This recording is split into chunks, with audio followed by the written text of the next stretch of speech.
果你植牙下去，位置就动不了了，哦，就动不了。对，植牙是直接锁死在骨头里面，它这里牙齿可以移动，所以你之后要矫正，这辈子就。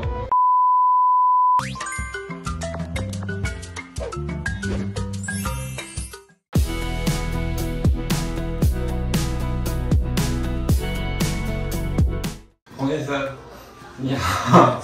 医师你好，当初怎么会来我们诊所？我当初也是在网络上看到，对，然后本来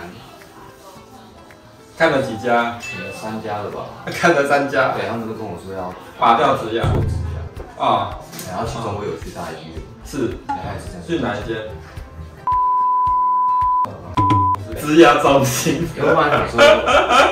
因为我同学也有去那里，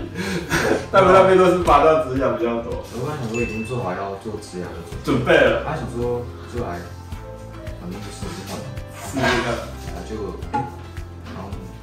哦，有机会。黄先生的状况是他的蛀牙是在很深的、比较深的牙根的部分，已经蛀到牙根了。但齿质结构不好啦以前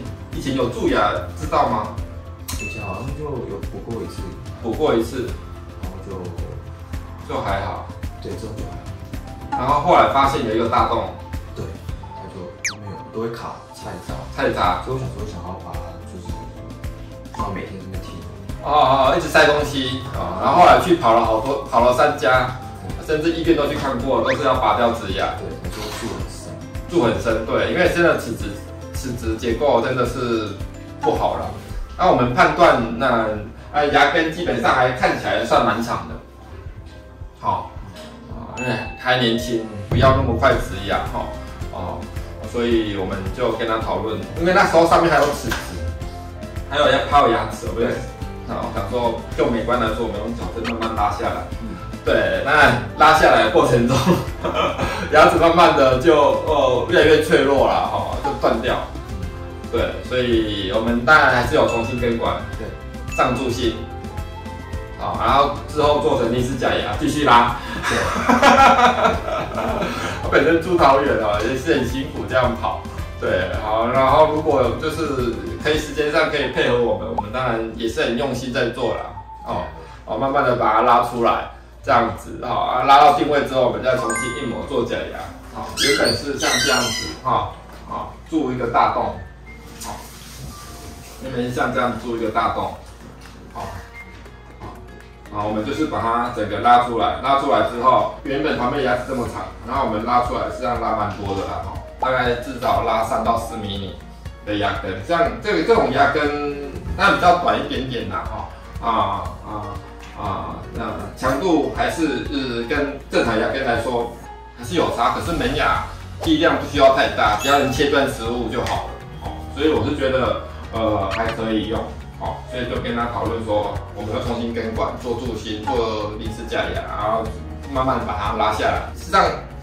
像彭先生这样子来不多，我们来都是直接断头。直接断头的比较多，那我们就会比较快，我们也甚至有些手术把它拉出来，那1个月2个月就可以到位，就可以做最后的假牙像彭先生这样子矫，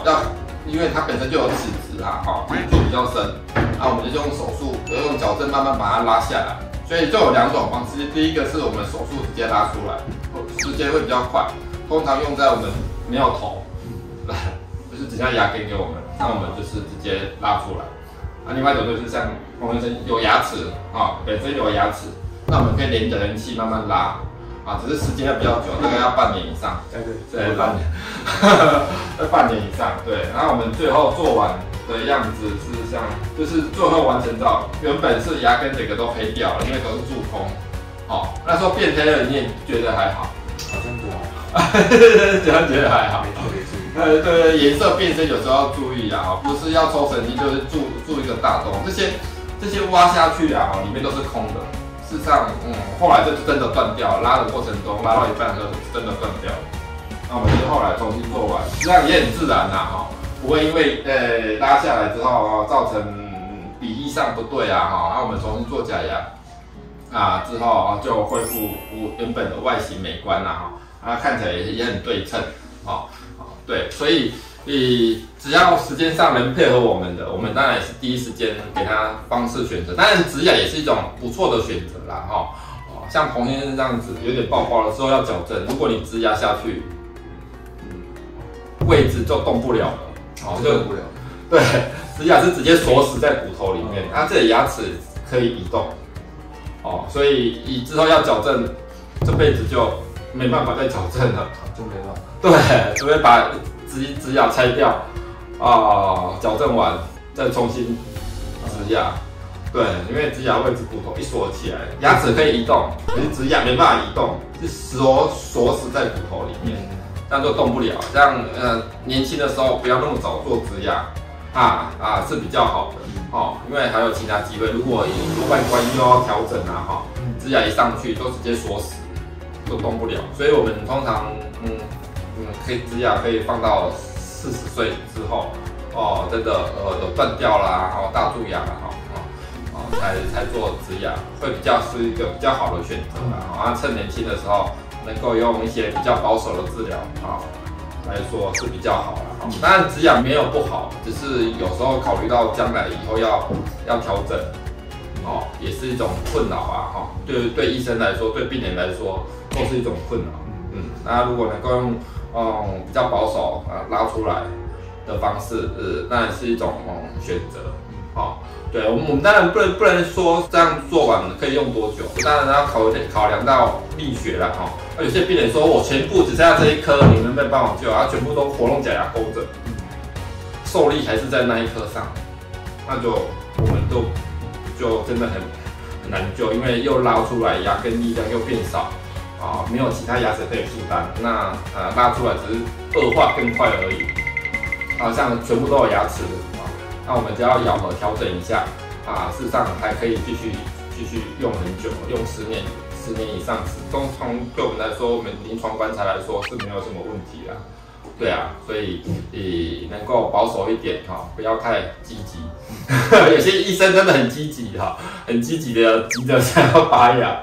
之前的去问的时候都是这样。对就是说这个蛀太深了，就是拔掉，蛀牙都拔掉了对，最快对，而且还当天给你牙齿对不对有些医生还跟你说我当天就可以给你假牙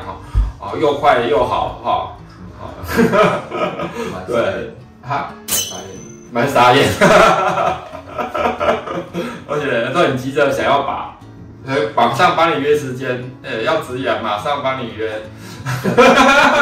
真的跟我说一套那个他们植牙的 SOP 还有什么仓的我也不知道什么仓？对，就是拔完牙之后可以去那边休息还有高压氧一种噱头啦说术后照顾会恢复比较好，只要好好做空气里面就充满氧了啦，不一定要在高压氧里面去做伤口的愈合啦。像我们做微创手术，实际上愈合的都很好，也不用太担心。当然自己的牙齿也不用进入什么高压氧就会长得很好了。不需要额外很贵的设备，就是让我们天然的就会长得很好，因为本来就是我们自己的。好，谢谢，好，拜拜。